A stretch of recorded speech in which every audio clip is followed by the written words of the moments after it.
I never thought I'd be working with my boys, so I think that's awesome. Yeah. I mean, it's literally every day. Well, just some of the stuff we come up with out there in the woods and it works and stuff. You think, hey, I did that with my son. That's cool. I'm Tyler Simmons. Welcome to In the Yard, a Western States podcast. From employees with decades of experience to customers working hard in the field. Join me for conversations with some of our industry's best and brightest to hear their stories in the heavy equipment world. Episodes will drop bi-weekly, so see you in the yard. Well, thank you guys for joining me today on the podcast. Much appreciated. And second off, thank you for allowing us to come to your guys' site here and opening it up to us and sharing that with us, because that's a pretty special experience that I got to have today. So thank you so much. And thank you for skidding some logs up today so we could see that. Yeah. That's not something that we typically get to see every day. But before we get going too far, let's do a round of introductions here. So go ahead and tell me who you are and what are you doing up here? My name's Jim Mason. I'm skidding logs. Skidding logs? Yes. You down there?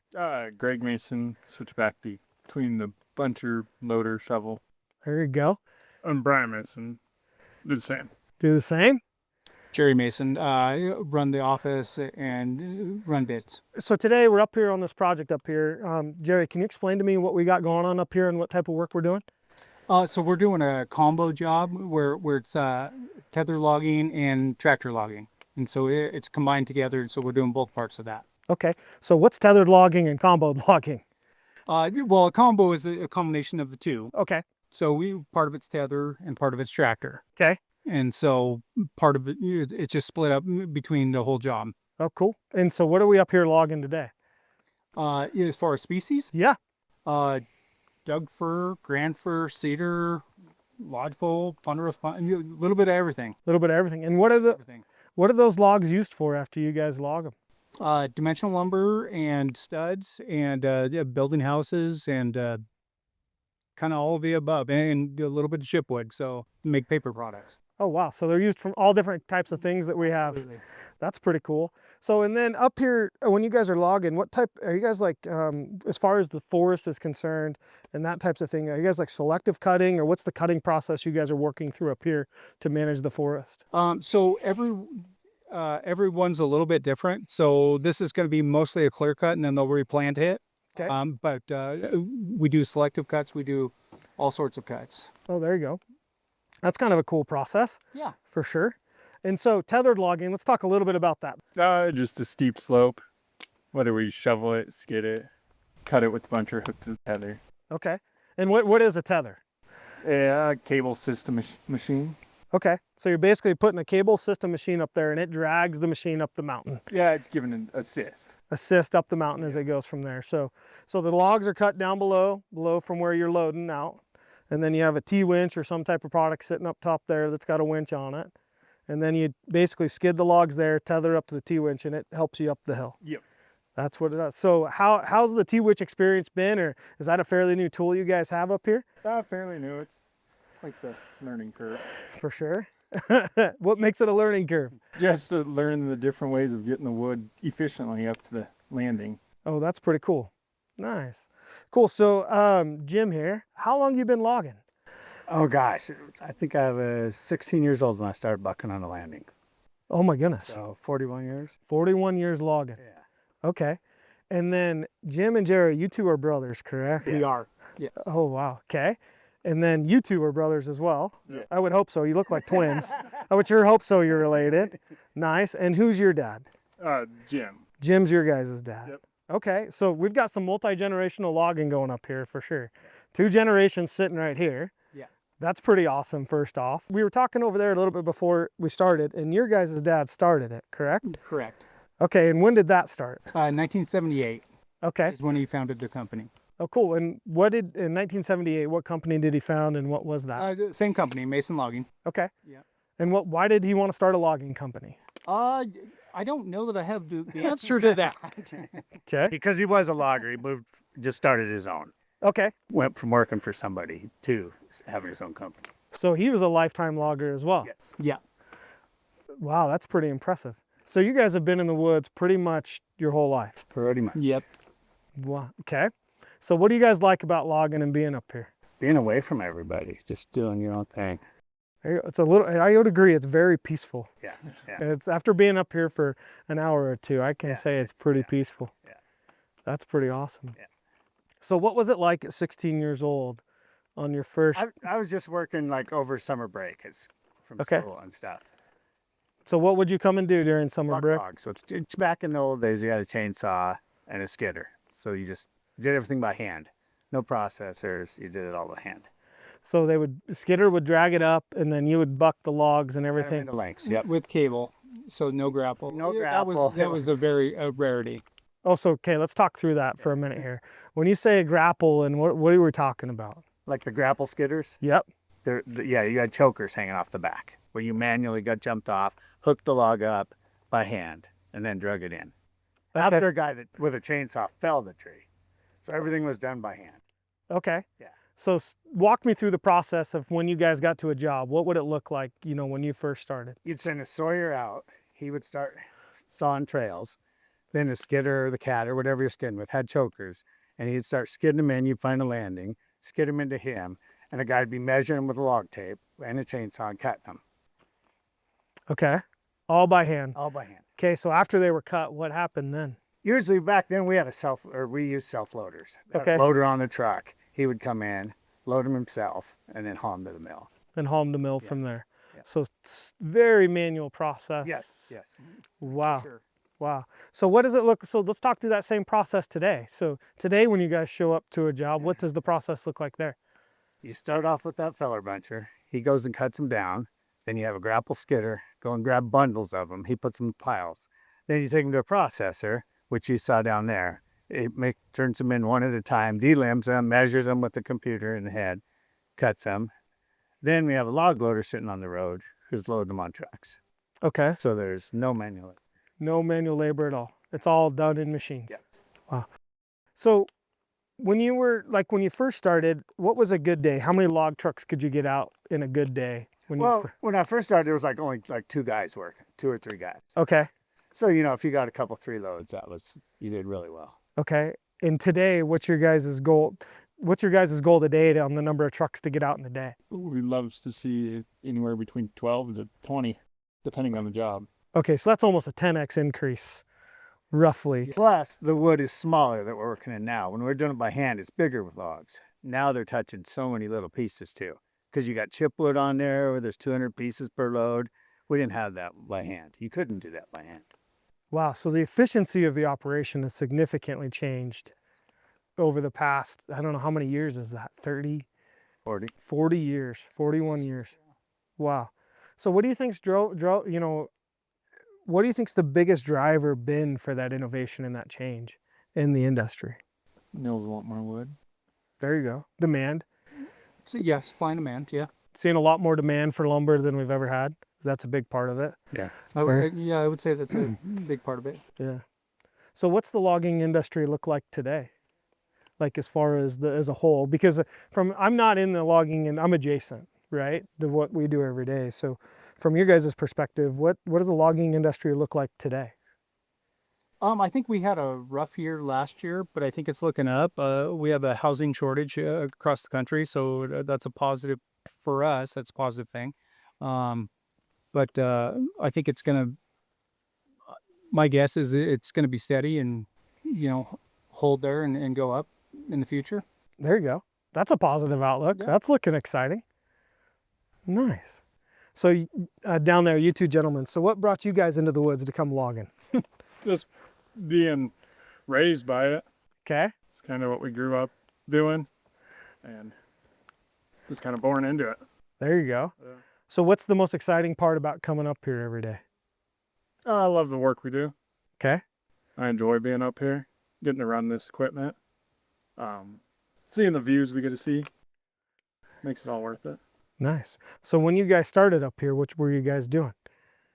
I started on a 650 dozer, hook and chokers, There you go. and then got moved into a log loader, and then now buncher, skidder, everything. So I had to work your way up through the different job roles. Like you guys didn't just get to run the new nice stuff is what you're saying. No, they made you work a little. Dad made you work a little bit, huh? Nice. So and for you, what was your journey like? I was kind of similar to my brother. I started about 16 on brakes, bumping knots on the landing, and just kind of went through it all. Wow.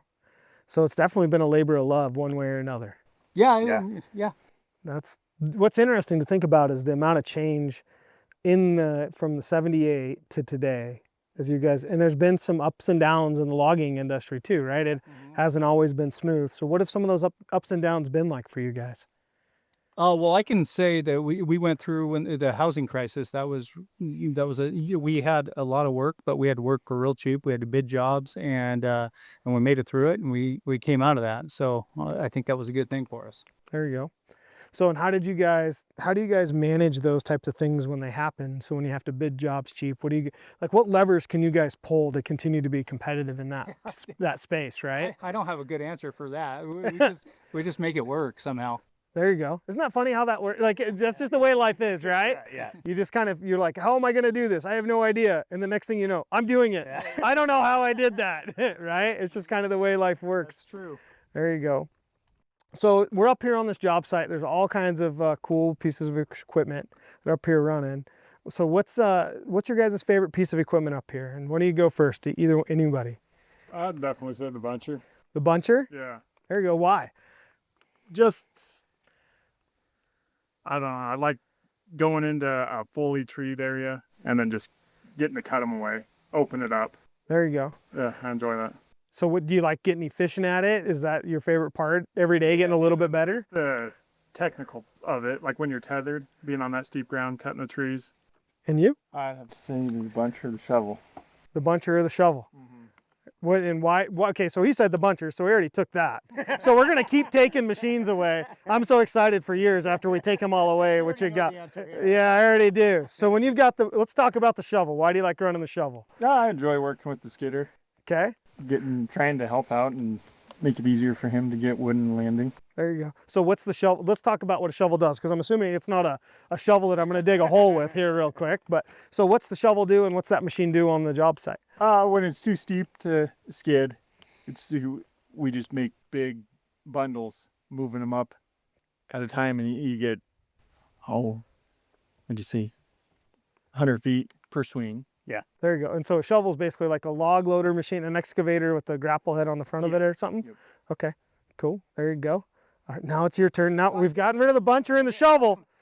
I'm mostly at the computer most of the time. Oh, okay. I used to have a chainsaw, and I do that occasionally, but that's where I am most of the time. The chainsaw is your favorite, is what I heard out of all that. Just so we're on the same, I heard chainsaw because I do computer work and I know it's not my favorite, but There you go. so the chainsaw is yours.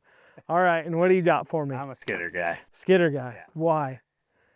I like track machines, but they're just slow. Okay, Yeah, I like so you like running the skidder? production. Yeah. There. And you also seem kind of like a social kind of guy. So when you're running the skidder, you get to see, when you're running the skidder, you get to see all your friends, right?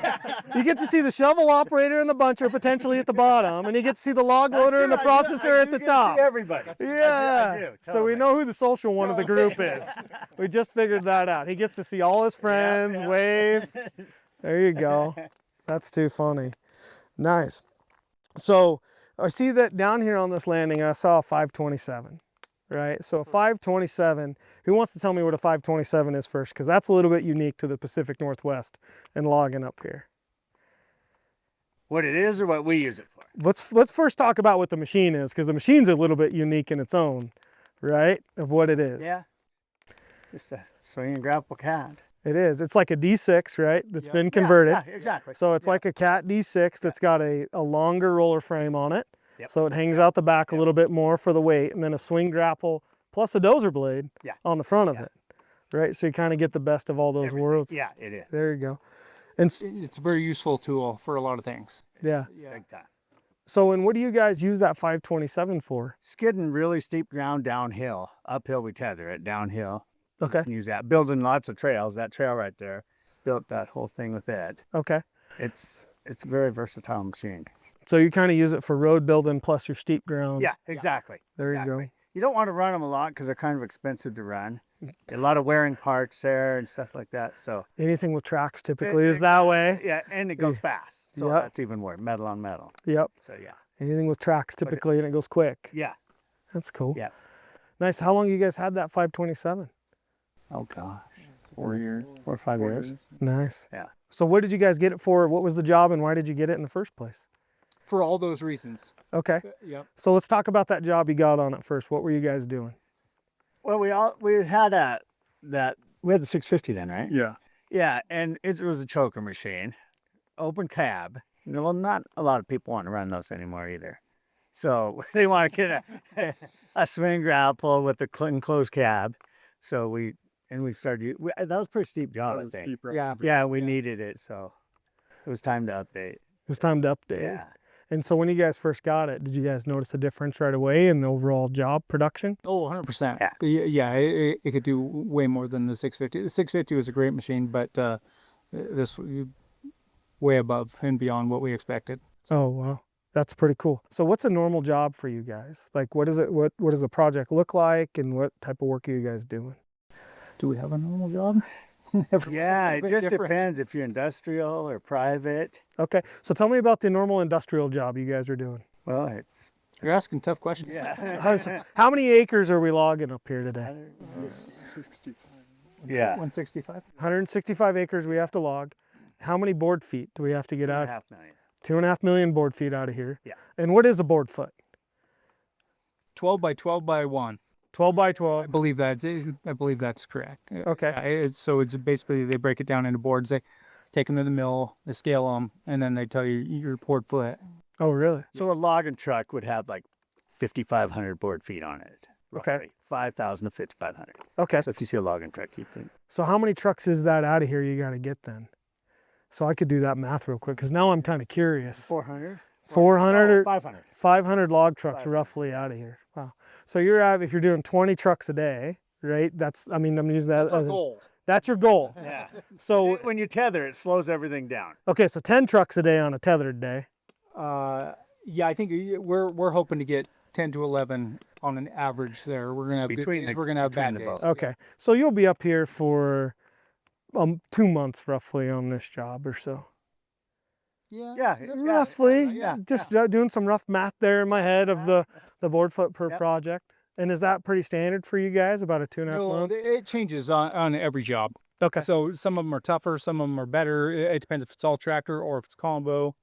So it depends. Every job's a little bit different, and what the expectations are and what they want done. There you go. Cool. That's actually, so in industrial logging, you guys are logging here for a company, I'm assuming. We are. Okay. And is that your guys' preferred type of logging?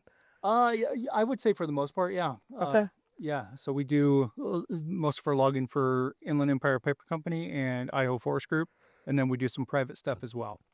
And what's really the difference between those two jobs when you have to do the different ones? Yeah. Pretty work. What? What? There's a lot of These guys are in the business to grow trees. Yep. Industrial. Private, they're not. Okay. So they want thin, A healthy cleaned up, yeah. And so there's differences, and you go into each job looking at it a little bit differently. What the landowner is expecting and what they want. And then that means something different for you guys when you're running the feller bunchers and oh yeah, a lot more careful. No scarring trees up.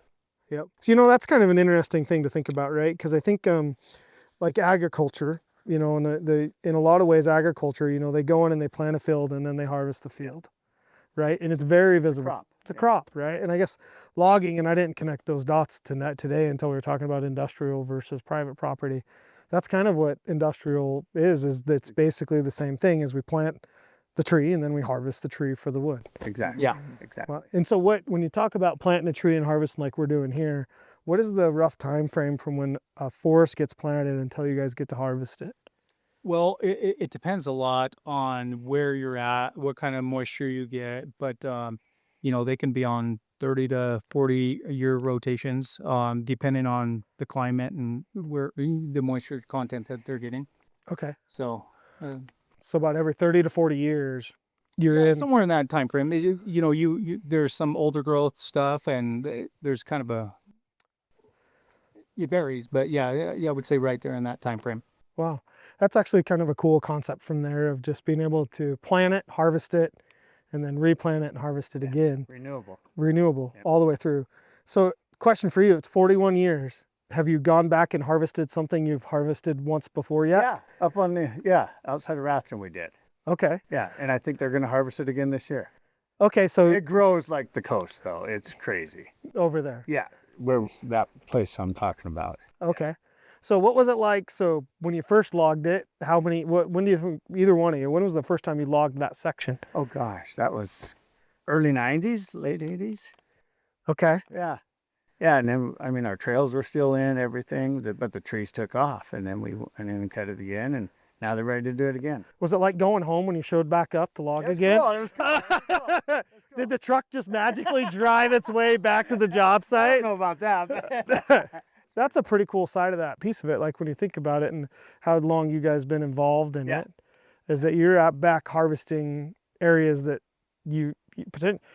What's even more interesting, and I just thought through this, there could be spots you guys are harvesting that your dad harvests. Oh, 100%. Yeah, 100%. for sure. Yeah. And have you guys ran into those before of spots? Yeah, up in that area that Jim's talking about, we have. Yeah. So there's been 2 sets of Mason's well, 3 now that have gone in and harvested that area and that piece of that forest. Yeah. Trees do grow back. I think that's the one thing I'm taking away here is trees do grow back, right? And sometimes quickly. Yes. Yes. Yes.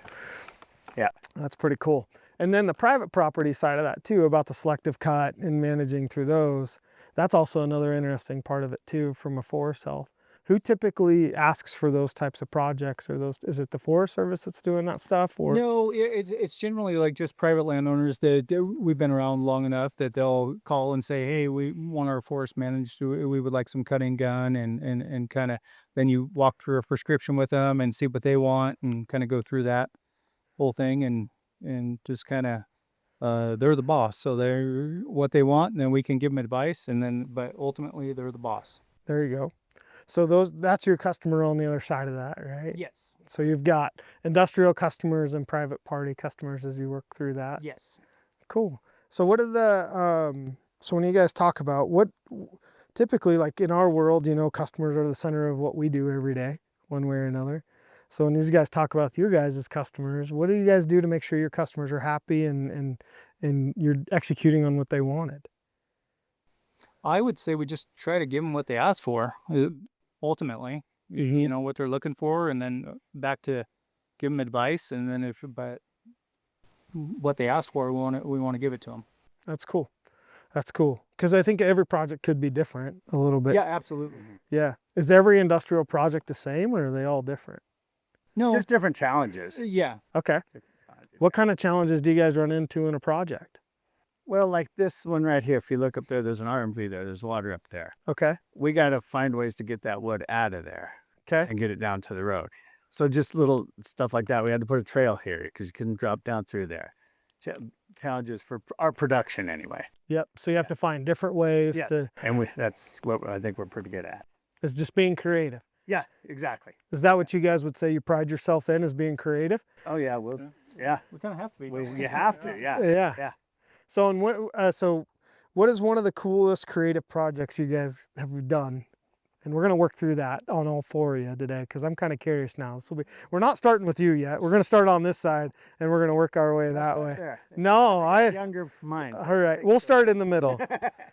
Yeah, I don't have a really good answer for that right now. I got to be honest with you. All right.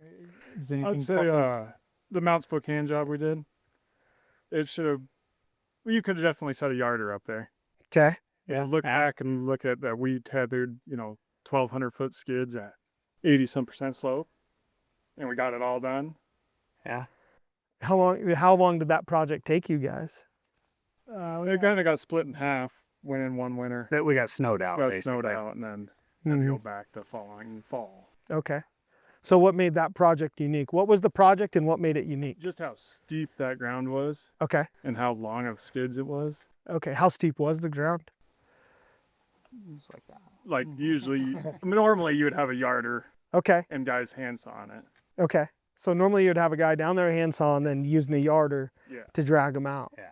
And so what'd you guys do to work through that project differently? The tether and the shovel and the skidder. Okay.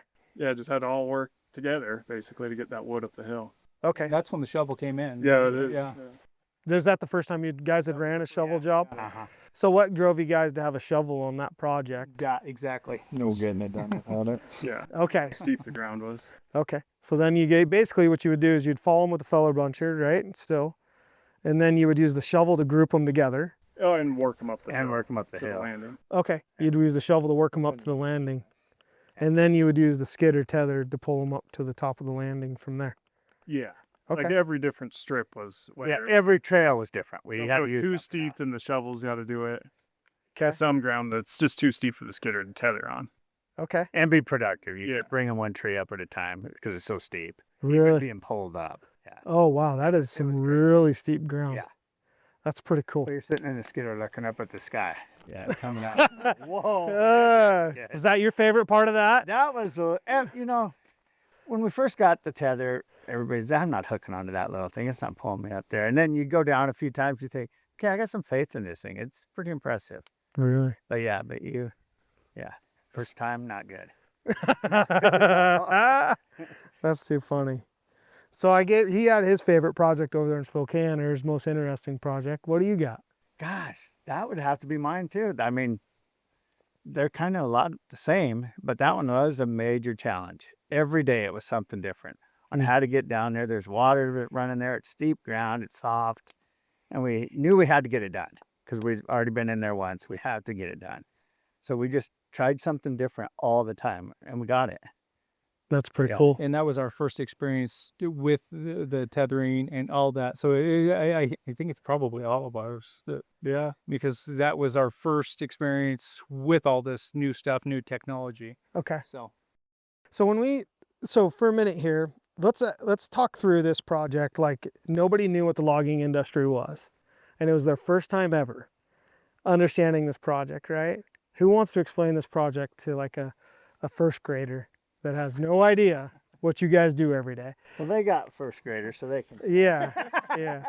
Because one of the things, the reason why I'm asking, right, is because, you know, I'm a little bit adjacent, familiar to the logging industry, but I would say a lot of people that are going to listen to this have no idea what you guys are talking about on even how you guys got that project done. And I'd love to share that story with them. So, I mean, obviously we showed up and just seeing how steep it was off the road. So then you got to get off the road to even get the tether hooked up to you. And then once you get that buncher down there, you just start cutting trails. And then, you know, the shovel will come in or the skidder will come in and hook to the tether and bring that stuff up to the processor. Then we bucket into logs, send it out on a truck. Yeah, that's pretty much the process. There you go. And if you would have had a yarder, what would the project have looked like differently? It doesn't look too much different. You got a guy sawing it by hand, but then you're down hook and chokers, unless you got Way more ground dangerous. carriage. Yeah, a lot more guys on the ground. Mhm. Yarder. Would that be one of the biggest risks you guys run into, is people on the ground are manually out cutting logs and stuff like that? I would say so. Yeah, because today's in this equipment, we're pretty well safe. Yeah. And I would say that's something that's, you know, when I look at the logging industry or you talk about it, right, it's viewed as a pretty dangerous industry. And I think a lot of that is old legacy stuff. 100%. Yeah, right. So when you were talking a little bit about the logging industry you started in falling trees by hand and chokers by hand and everything, that was a much different rodeo Oh, yeah. than it is today. 100%. So how would you guys view the safety of the industry and what you guys do today comparative to what it was? Well, I think we're doing a lot steeper ground, but it's still safer. We're all in machines. And we still do a little bit of hand falling. In fact, we had a hand faller up here today, but, Okay. but it's minimal Yeah. for the most part. So you're able to manage the risk to a much smaller area. Well, yeah, and then you go through and cut what you can with that thing. That gets a lot of the stuff out of his way. It's going to make it safer for him too. Yeah. So yeah, so it's a lot safer for the handsaw than it used to be. And then from there, now, okay, that makes total sense, right? So you guys are able to manage the risk, which is much different than it was. Yeah. And now it's a lot safer part of a process from start to finish for everybody involved.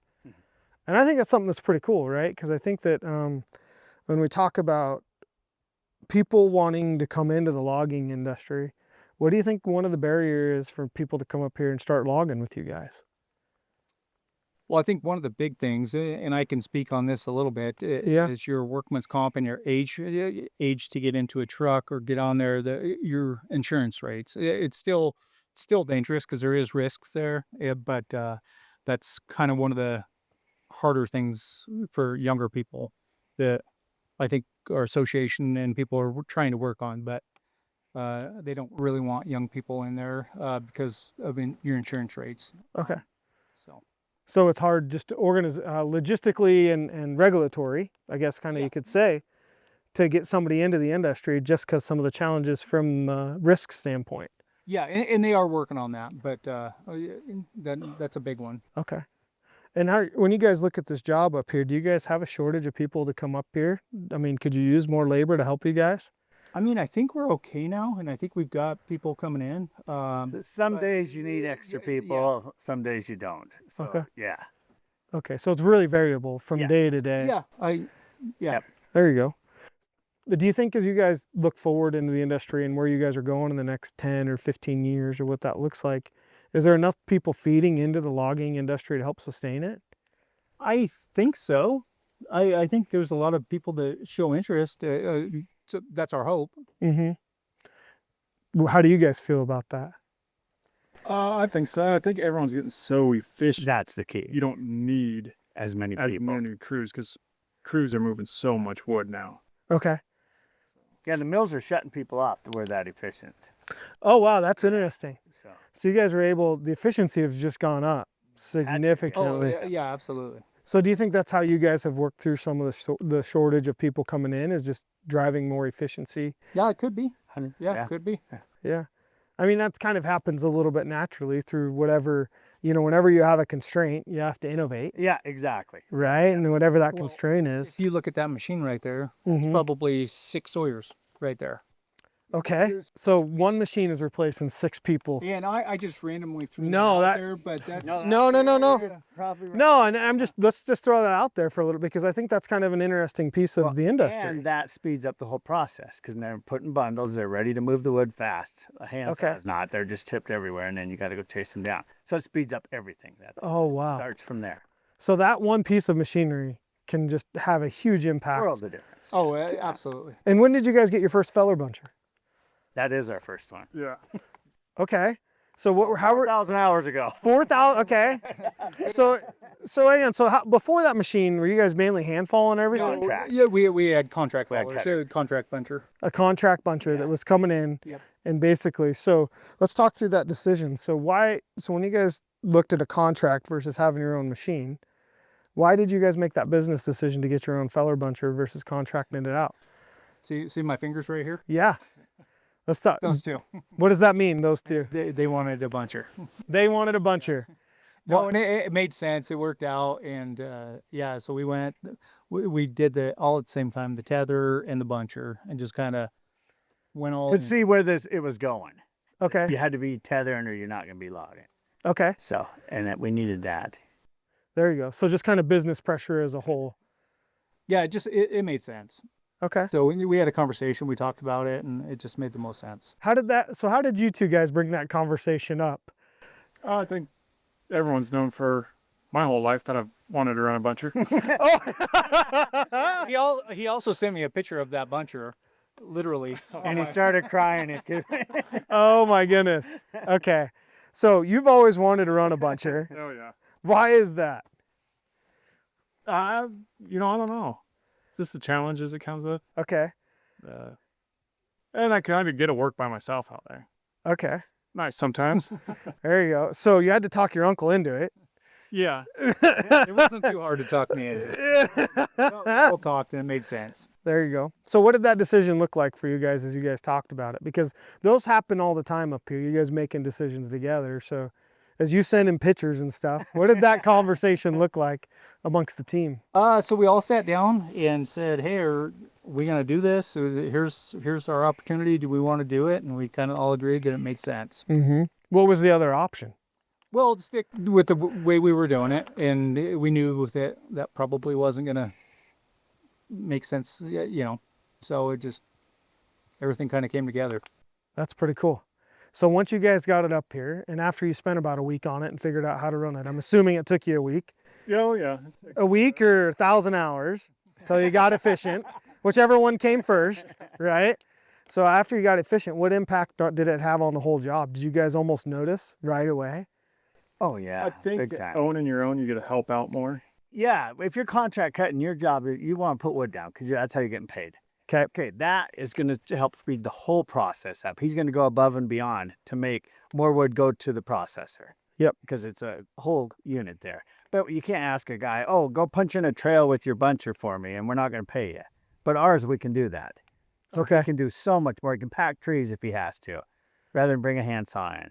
But if you got a contract cutter, he's got to put the wood down. That's how he gets paid. Yeah. So yeah, it's really sped up everything. So you were able basically to bring it in, and that one machine changed the whole outcome and process for you guys. Between that and the tether, Yeah. Wow, that's pretty impressive, the ingenuity. it opened up more work for us on the tether side, so we can do those combo jobs, which we weren't able to before. Wow.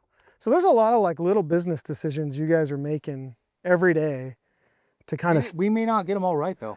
Have you had ones that have not been right? Well, knock on wood, we've been pretty fortunate. There you go. When you guys talk about different business decisions and different things you guys are doing, since you guys are family, how do you guys work through those business decisions and collaborate through that? Because you also have to have Thanksgiving dinner together at some point. And I'm speaking from some experience here on some other side of it. But like, what does the decision-making process look like? Coors Light usually. Yeah. There you go. Yeah, just sit down and have a conversation and hash it out, huh? Yeah. Well, it usually starts back anyway. Two or three guys notice, well, if we did this and we did this, so then it's not thrown on everybody. Okay. So we've talked about it a little bit. So then we work our way through it. Oh, that's pretty cool. You know, that made sense on that job. Yeah, that would have worked out great. And just things like that. That's pretty cool. And for you, what does that process look like for you with the family? And is there some responsibility you carry, right, to make sure it's all moving? Yeah, no, I think we've actually done pretty well because somebody will bring up something, somebody will bring up something else, and we'll kind of talk about it and then just kind of work forward, and it just always seems to work out, I guess. What's cool is the story you just shared and where you guys are at and just the amount of like constant ingenuity you guys have. Is that just kind of in your guys' blood and DNA? That's a little too much compliment. Think about the decision for the feller buncher, because not a lot of people are going to have the wherewithal to say, hey, if we did this, this is what we're going to be able to do. And that's a risk decision, right? And it could have gone either way. Everything's a gamble, yeah. Yeah, everything's a gamble, right? We got this like work ethic we'll make it work. We will freaking make it work. That's pretty cool. And we usually do. That's pretty cool, right? So, and there's just a lot of little decisions you guys make every day that add up to some large outcomes to keep it moving. So we get lucky once in a while. Yeah, that's funny. That's funny. You guys work with Western States quite a bit. We do. I see a lot of yellow Western States iron up here. What's your guys' relationship and how have you guys been working with Western States and what's that been like? Well, you guys can add to this, but Jeff, he's back here behind us somewhere, but he's been great. If the service, he'll just make sure it happens. We've been very fortunate with him. Always take care of us. Make sure our machines are always running. They treat us very well. Yeah, we've been with them a very long time, and there's a reason for that because they've been really good to us. That's good. So I'm sure there's been other equipment providers up here trying to woo you guys over, or other OEMs that try to get yellow iron or not so yellow iron up here, maybe an orange one or two. So, I mean, not saying anything, but there might be a different color that I'm not saying that, but as you, no, that's all right. That's kind of some of the fun. As you guys look at that, why have you guys stuck with Western States rather than going to somebody else? Gosh, they've just been great for it. Yeah, no one has the customer service like they do. No. We bought our first swing and grapple from Western States. That was in, early 90s. Okay. And never had anything but a cat skidder. I guess we demoed a John Deere, but I ran nothing but cat skidders. That's pretty cool. They've taken really good care of us. That's good to hear. Yep. And then the field guys and the parts and all that stuff. Yeah. That's And pretty we got cool. a depot in Spokane. That helps too. Yeah, parts are if we don't have it, the depot's got it, right? Exactly. Yeah. So parts distribution is Yeah, definitely it's helpful from that. Huge. There you go. They've pulled parts off of new equipment to give to us, get us back to work. Oh, that's pretty Yeah, cool. It's really cool. That's pretty cool. Nice. So as you guys look at the future of the logging industry and what you guys are trying to do, what do you guys kind of see that future looking like? I feel pretty good about it with the sustainable, the SFI, and all the timber companies they need wood. They don't overcut what they need. They grow what they cut. So I feel good. I don't see it really ever going away. I think we're always going to need wood for houses or for paper or something. We grow what we cut, and everybody does. They're required to. So So are you involved in any of the different logging industries or groups or associations?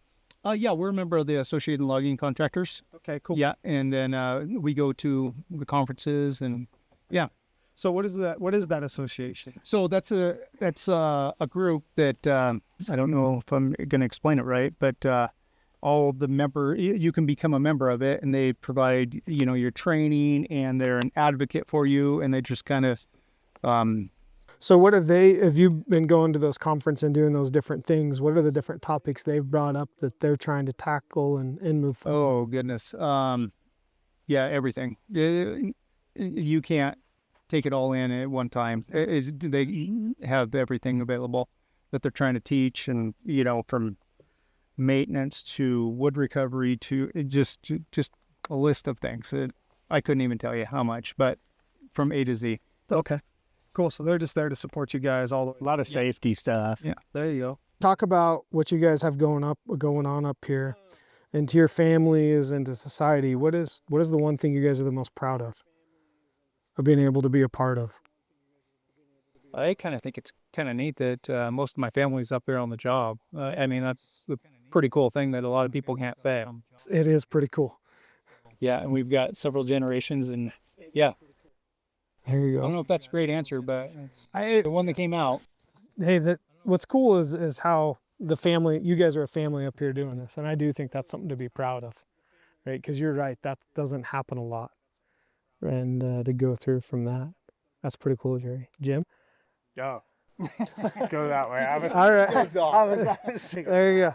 There you go. Hey, think of it. What are you most proud of? You have a minute to think about it, so it better be a really good answer when I get back to you. Okay. You two gentlemen. Help carry on something my grandpa started. There you go. Just carrying on the legacy and being a part of that. It's the same thing. Really. So do you hope your kids get into it too? Mine was. I know he will. Yeah, tell some. I think he's already sold on that. Oh yeah, he's a 3, and he spends every time he can come up here. Comes up here, he knows every piece of equipment. What the tether does, he can explain. So we should have brought him too. We should have brought the 3-year-old is what I'm hearing. Yeah, totally. Oh, that's too cool. Totally. That's awesome. So you're gonna have your boy will be in. That's pretty cool. Yeah, and then he's got a little brother that I'm sure will be the same way. Follow in his footsteps. Oh my goodness, that's pretty cool. That's pretty cool. And for you, family, and is that what you're most proud of in the legacy Oh, too? yeah. Yep.